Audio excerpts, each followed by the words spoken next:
Bonjour à tous, avant de regarder cette vidéo, nous avons un message très important à vous transmettre. Vous le savez, nous sommes une radio complètement indépendante car vous êtes notre seule source financière. Pour que Radio Courtoisie continue à vivre, nous avons besoin de vous. En nous soutenant, vous bénéficierez donc d'une déduction fiscale de 66%. Alors cette année, soutenez Radio Courtoisie sur notre site internet ou par chèque.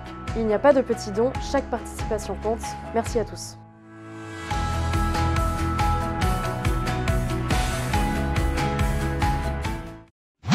7h, 10h sur Radio Courtoisie, ligne droite, Maud Koffler.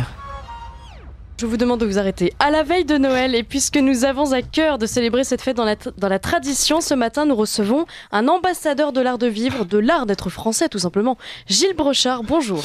Bonjour Maud. Vous êtes journaliste culturel, auteur de nombreux ouvrages sur le thé, sur la pâtisserie entre autres, notamment ce petit recueil gourmand que j'ai entre les mains, Mon Paris sucré, paru aux éditions Verlac, pas si petit que ça ceci, parce qu'il fait quand même 220 pages. Ouais, 300 pages même. 300 pages, pardon, dans lequel vous recensez les grands pâtissiers créateurs connus ou méconnus et à travers eux les boutiques, les salons de thé de grands hôtels, de palaces à Paris.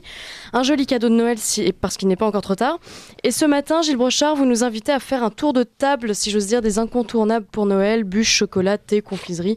Un peu de légèreté dans ce monde de brut. Et vous n'êtes d'ailleurs pas venu les mains vides. Non. Oui, on rentre dans le vif du sujet. Écoutez, je suis content de revenir à Radio Courtoisie, une radio que je connais bien, puisque j'ai été l'assistant de deux personnalités ici, Philippe de Saint-Robert, il y a déjà quelques années, et Paul-Marie Couteau. Donc on a fait, et Alain Cotta même. Que nous saluons. Alors excusez-moi pour cette voix un peu métamorphosée, mais ce sont les frimas de l'hiver. Voilà. Mais vous avez apporté du thé justement pour soigner Alors moi je pense que... Alors j'ai apporté du Grand Yunnan à Pointe d'Or, donc c'est un thé noir avec beaucoup de bourgeons, et j'ai rajouté un peu de miel de châtaignier. Alors c'est assez suave, c'est assez doux, on va servir notre ami. Liselotte Dutreuil qui vient de tendre son Non gobelet. mais elle a raison. Alors ce que je voulais dire, c'est qu'aujourd'hui on va parler beaucoup de transmission et de partage. Parce qu'en fait...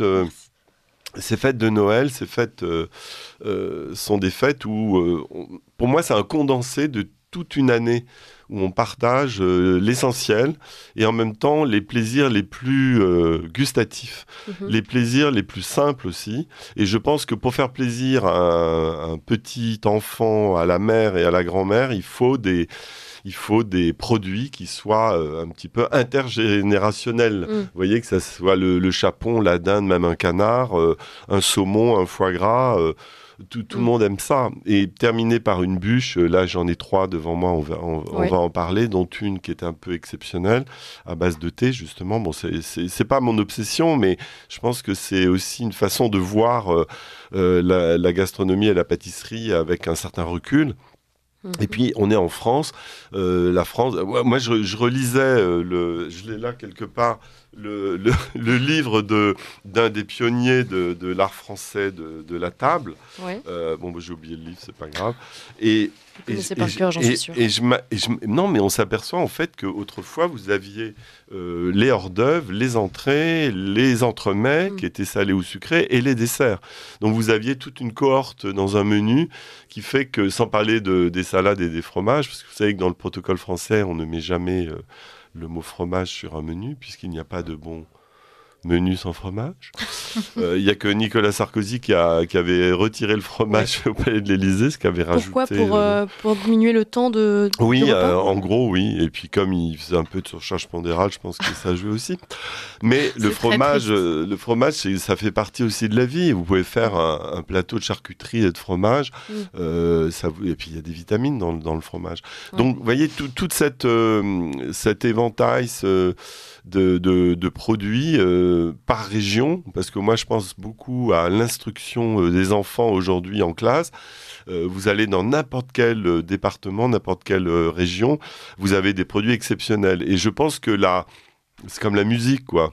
Je veux dire, on peut pratiquer la musique la nourriture, c'est la même chose. Il faut aller vers les produits, quoi. Moi, si j'étais instituteur ou professeur des écoles, j'emmènerais justement voir les enfants, voir les agriculteurs, voir des potagers, tout simplement. Moi, qui n'a pas de souvenir d'enfants du potager, etc. Ça commence par ça. Exceptionnel, je pense que vous incluez également effectivement des productions d'agriculteurs, de maraîchers, etc. Oui. Mais est-ce que ça va aussi avec la notion de budget, en fait, parce que alors justement, oui. Alors ça, c'est important parce que de plus en plus, on va vous dire que on va trouver des produits moins chers dans des petites boutiques que dans des supermarchés. C'est le paradoxe aujourd'hui de ça.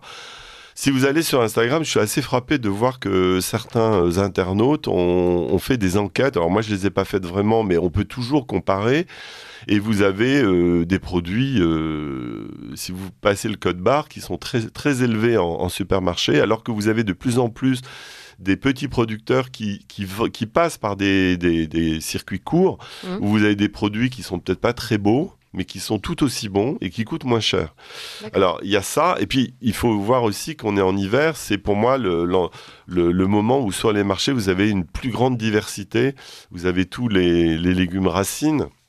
Vous avez les panais, vous avez les salsifis, vous avez les crônes. Vous avez beaucoup de produits aujourd'hui qui peuvent être consommés en famille et qui peuvent être aussi cuisinés. Parce que c'est vrai que la gastronomie, dans l'acception du terme, ce sont les produits transformés.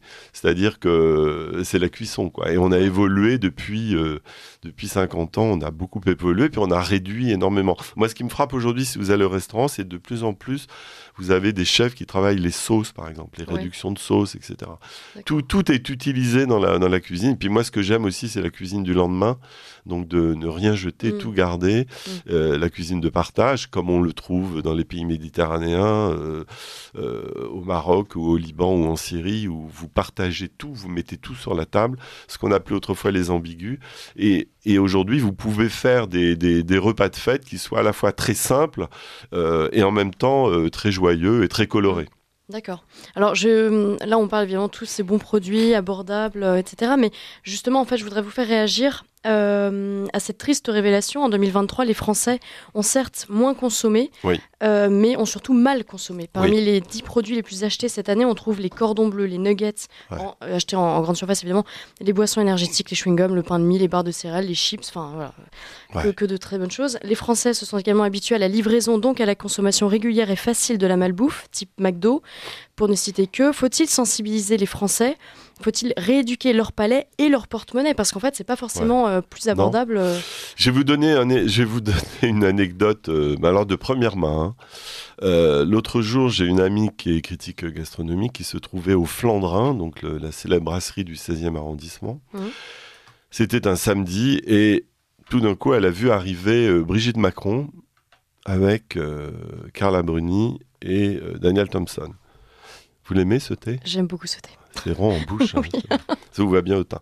Et donc, ils étaient là, Nicolas Sarkozy est arrivé, et la première chose qu'a demandé Brigitte Macron, c'était un burger. Je fais exprès. Vous voyez, donc ils ont... voilà, donc avec des frites, évidemment. Ah bah oui. Alors, moi personnellement, je n'aime pas mettre de la viande dans du pain, parce qu'en général, je mets plutôt un jambon, un jambon beurre. Oui, un sec beurre, comme on disait autrefois. Mais moi, je pense que tout ce qui est viande, bœuf, etc., il faut retrouver... En fait, les jeunes d'aujourd'hui, ils vont à la facilité. Et c'est pour ça que... Alors, vous savez que Jean-Pierre Coff, c'était son credo. Il voulait que dans toutes les classes, dès les primaires, on ait des nutritionnistes dans les écoles, dans les cantines, pour essayer de faire comprendre aux élèves que par saison, on pouvait avoir des produits exceptionnels et pas forcément des tomates au mois de décembre. Et ils ont travaillé. Lyon est une ville pilote pour ça. D'accord. Donc, il y a des cantines où chaque semaine, vous avez des produits, alors à des prix concurrentiels, évidemment, où vous pouvez manger du poisson, de la viande, des légumes qui ne soient pas uniquement de la pomme de terre, en fonction des saisons, et apprendre aux enfants, si vraiment ils ne l'apprennent pas dans leur famille. Bon, moi, j'ai eu la chance d'avoir une famille où le goût était important.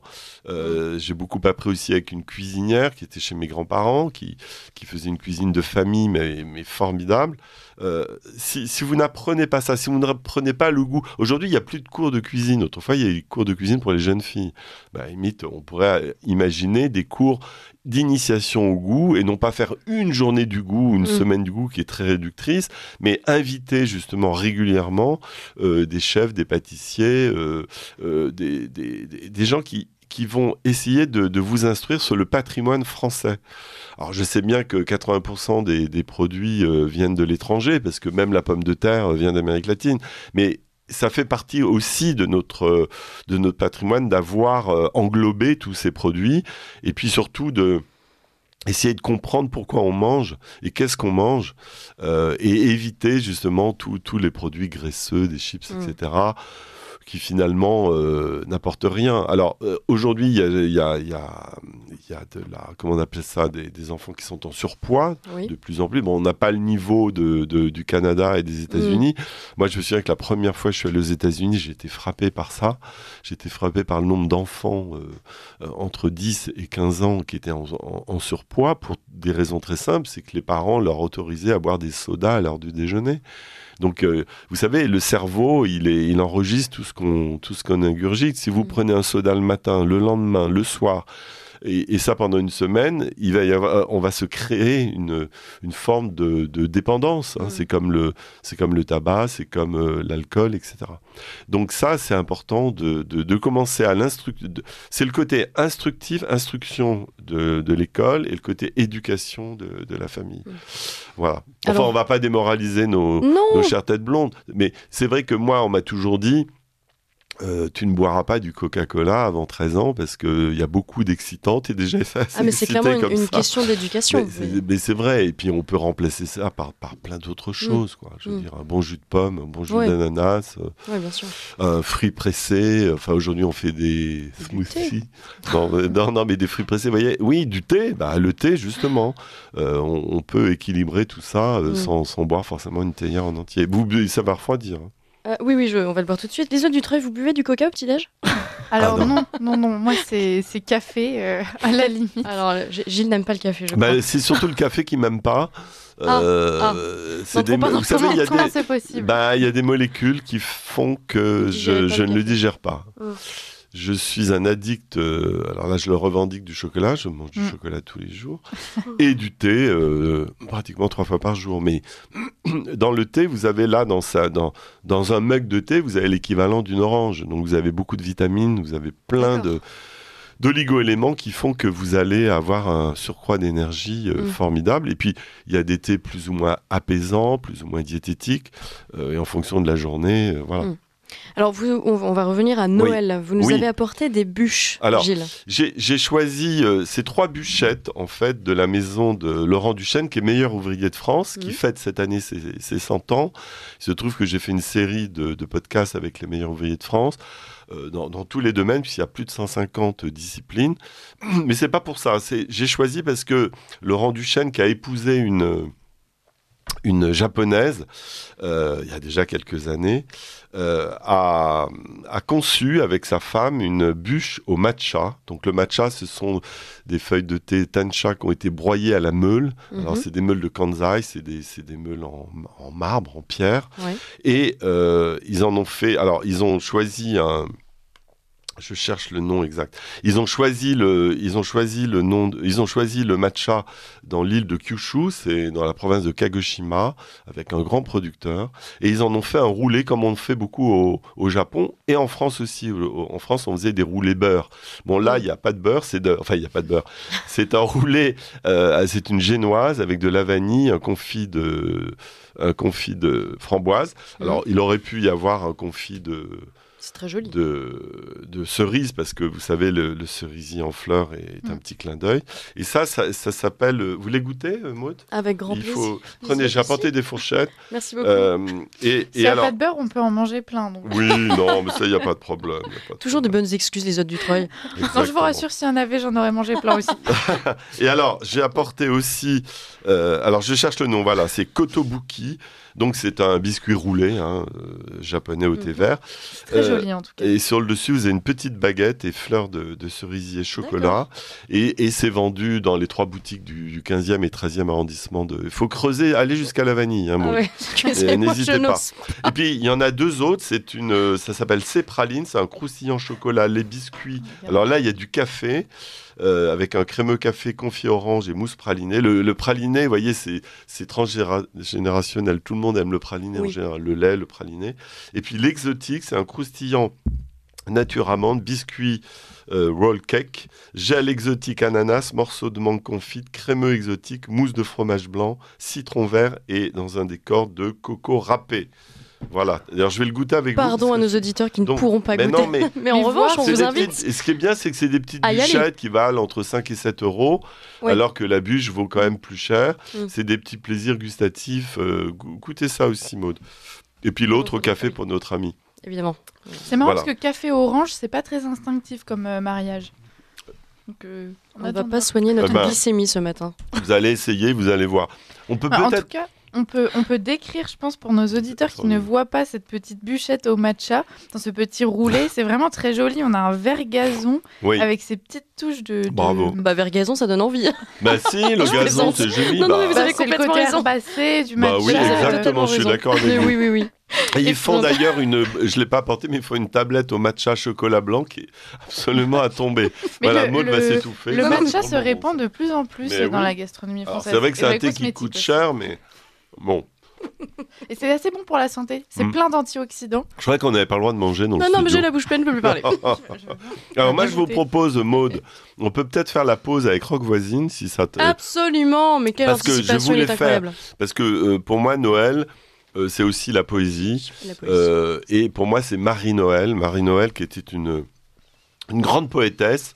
Et je voulais faire un petit clin d'œil à Marie-Noël parce que elle était née Marie Rouget et elle était née à Auxerre, une ville que vous connaissez bien, en 1883, et morte en 67, pour vous donner un ordre d'idée. Monterland disait que c'était une des plus grandes poétesses du XXe siècle. Malheureusement, elle n'est pas beaucoup dans les anthologies. On parle beaucoup d'Anna Noailles, que j'aime bien. Et Marie-Noël... alors j'ai noté, évidemment j'ai perdu la page, et elle a écrit beaucoup justement sur Noël comme une ville, elle était très catholique, hein, et donc c'est souvent des prières, des incantations. Elle a écrit par exemple des images pour le jour des rois, enfin bon. Et donc alors j'ai retrouvé cette musique qui s'appelle Marie-Noël et c'est indirectement un petit clin d'œil de Rock Voisine. Et je vous lirai un poème après. C'est extrait de l'œuvre poétique de Marie-Noël. Je pense qu'il y a pas mal d'auditeurs qui connaissent Marie-Noël. Et voilà. Alors c'est vrai que Noël c'est souvent lié évidemment à l'enfance. Noël, venez, la table fume, sa joyeux nez renifle, hume ses fêtes au fond des escargots et dans le jus sacré de l'oie. Vive Jésus et vive joie, vous ô recluses des fagots, bouteilles vieilles, mal peignées en robe de fil d'araignée. Puis plus loin, elle écrit « Bûche, qu'en penses-tu ? Sa femme est-elle morte ou plus morte que morte avec l'amour au vent ? L'a-t-on trahi, son frère ou son ami, n'importe. Ses enfants, où sont-ils et sa belle au couvent ?» Voilà, enfin, il y a beaucoup de choses chez Marie-Noël, il y a beaucoup d'allitérations. Et je vous conseille, il y a aussi Conte de Noël qui est sorti. Et puis ces notes intimes chez Stock que je vous conseille vivement. Très bien, c'est noté. Alors, Gilles Brochard, vous avez publié dans Valeurs Actuelles une sélection des meilleures bûches de Noël. Quelles sont vos préférences ? Alors justement, en dehors de celle-là, moi, je pense qu'il ne faut jamais oublier la province. Oui. Et j'avais fait un petit clin d'œil à une bûche que j'ai bien aimée qui fait... Alors, c'est une maison qui fait partie des Relais Desserts. Les Relais Desserts, c'est la crème de la crème des pâtissiers. C'est présidé par Pierre Hermé. Et la Maison Guillet, qui est à Romans-sur-Isère et Valence, ils ont sorti une bûche, alors qui est incroyable parce que c'est des boules, comme des boules de Noël, mais elles sont fourrées avec un croustillant feuillantine, caramélia et une mousse pralinée intense autour d'un chou délicatement garni de pralinée à l'ancienne. Non, mais c'est pas possible, ça. Hein. C'est extraordinaire. Hein. Voilà. Alors ça c'est... Non, mais vous voyez, l'évolution du goût et l'évolution peut-être de l'art artistique. Par exemple, vous avez Nicolas Guerco Guercio au Lutetia, lui, il a fait un chien carrément sur la bûche de Noël. Bon, alors c'est un petit peu osé, mais c'est assez drôle. Et lui, c'est à base de chocolat sans gluten, justement. C'est pour bien. vous. Mais absolument. Et puis, on pourrait citer aussi un autre grand pâtissier. Ah non, c'est pas ça. Voilà, un pâtissier. Voilà, la bûche d'Aurélien Trottier. Alors lui, qui est à Angers, c'est un très bon pâtissier. Il se dit d'ailleurs, sa boutique s'appelle Artisan Passionné, et lui c'est un crémeux au chocolat du Pérou. Alors c'est vrai que la tendance est de valoriser les origines, les chocolats d'origine, Équateur, Pérou, Vietnam, c'est souvent les chocolats qui sont un peu du moment, et un biscuit moelleux et une crème légère sans gluten aussi. Alors c'est pour ça que c'est un peu la tendance aujourd'hui. Le sans gluten ? Parce que vous le savez, Maud, il y a toujours une personne. S'il y a une personne dans la famille qui n'aime pas le sans gluten, on va prendre une bûche sans gluten. Voilà. Moi, j'ai une petite question. Je ne sais pas si vous avez suivi la polémique autour de la dernière bûche de Cédric Grolet. Non ? Alors, c'est une bûche qui ressemble à une espèce de bonhomme de neige. Ouais. Assez difforme. Je l'ai pas goûté la sienne. Et alors tout le monde a crié au scandale parce qu'il est connu pour ses trompe-l'œil incroyables. Et en l'occurrence, et là c'était très moche. Écoutez, je peux vous trouver une photo si vous voulez. Alors moi je vais en profiter pour rétablir une vérité quand même. Avant Cédric Grolet, il y avait un garçon qui s'appelait Laurent Janin, à qui j'ai dédié mon livre. Voilà, qui faisait le citron à l'hôtel Bristol, qui malheureusement est mort à 49 ans. Il y a 5 ans. Et c'est lui qui a inventé le trompe-l'œil, c'est ça ? C'est lui, avec son équipe. Il a été formé par Christophe Helder, à qui je rends hommage dans ce livre. Et voilà, alors Grolet, c'est lui qui fait le gâteau le plus cher de France, qui vaut 400 €, qui est un Rubik's Cube qu'il faut commander. Alors c'est vrai que c'est très laid. Hein. Ça, c'est la bûche de Noël Bonhomme de Neige, et qui vaut combien ? Je ne sais pas, mais c'est pas très bon. 150 €. Ouais. Non mais enfin oui. Ouais. Pas beaucoup non, mais ce que je vous conseille, il y a aussi, si vous aimez les bûches glacées, il y a une glace à Paris qui fait des compositions glacées à base de caramel, de chocolat noir, de chocolat blanc, que vous pouvez mettre évidemment au congélateur et le sortir 20 minutes avant. Il faut que ça soit un moment de plaisir. Donc le plaisir, c'est le marron, c'est le chocolat, c'est le praliné, voire le chocolat blanc. Et puis comme on l'a goûté là, par exemple des fruits exotiques mélangés avec ce côté poudré du coco, de la coco, c'est formidable. Gilles Brochard, vous êtes aussi un spécialiste du thé. Qu'est-ce que ça veut dire exactement ? Parce que ça peut sembler abstrait pour nos auditeurs, mais vous organisez par exemple des dégustations, vous avez créé... Oui, on a créé avec Marine Montulé un club qui s'appelle l'Esprit du thé. Si vous voulez m'envoyer vos coordonnées, on vous enverra un petit lien. On peut nous retrouver sur Instagram, ça s'appelle l'Esprit du thé Paris. J'avais longtemps animé un club de viveurs de thé qui avait bien marché pendant plus de 10 ans. J'ai écrit quelques livres dessus. J'ai écrit un institut à Florence, en Italie, où je vais 2 fois par an, qui s'appelle le Tea Tasting Institute, en bon français, où on a des étudiants, des élèves qui viennent, et je leur apprends à découvrir les couleurs du thé. D'accord. Du thé blanc au thé vert, du thé vert au thé rouge, du thé rouge au thé noir. C'est bête comme question, mais entre le thé blanc, le thé vert, le thé noir. C'est un problème de fermentation, d'oxydation. En sachant que les thés bleu-vert, les houlons qui sont au milieu, c'est des thés qui ont été semi-oxydés. Et jusqu'aux thés noirs, qui sont des thés qui ont subi 2-3 oxydations, qui sont vieillis en cave, et qu'on appelle les pu'er, qui sont des thés mange-graisse, en fait, et qui viennent de Chine. D'accord. Gilles, il nous reste 1 minute 30 à peu près. Quel est votre repas de Noël idéal ? Alors, moi, le repas idéal, ce que j'aime, d'abord, moi, c'est commencer avec du champagne. Il y a pour moi le champagne. Alors, ça peut être, j'écoutais ce matin une émission où on valorisait les créments d'Alsace, les créments de Loire. Ça peut être formidable pour 6, 7, 8, 10, 12 €. Et puis, vous avez des champagnes de petits producteurs autour de 10, 15, 20 € et non pas de 50, 60, 80 €. Ça peut être des grandes cuvées ou des petites cuvées. Ouais. Moi, je trouve que c'est festif. Et ensuite... un foie gras avec un Montbazillac, un Jurançon par exemple, c'est délicieux. Qu'on pose sur une tartine un peu grillée, une brioche que vous avez cuite au four. Ça c'est magnifique. Et puis après faire un plat pour tout le monde. Donc ça peut être une volaille, ça peut être un chapon, une volaille de Bresse, ça peut être du canard aussi, pourquoi pas. Et puis des légumes de saison. Et puis terminer avec un bon fromage, voilà, un Mont d'Or par exemple, un bon Roquefort. Pas besoin d'avoir 50 fromages. Et puis terminer par une bonne bûche. Parfait. Avant d'ouvrir les cadeaux. Évidemment. En tout cas, ça nous a ouvert l'appétit. Oui, on va terminer toutes ces petites bûchettes. Merci Gilles Brochard pour ce bon voyage. Noël, joyeux Noël à tous. Mais oui, je rappelle que vous êtes journaliste culturel, vous sévissez notamment à Valeurs Actuelles et sur Radio Notre-Dame. Vous êtes également l'auteur de plusieurs ouvrages sur le thé et sur la pâtisserie, notamment Mon Paris sucré, paru aux éditions Verlac, à offrir pour Noël. À très bientôt et joyeux Noël Gilles Brochard. Merci vous aussi.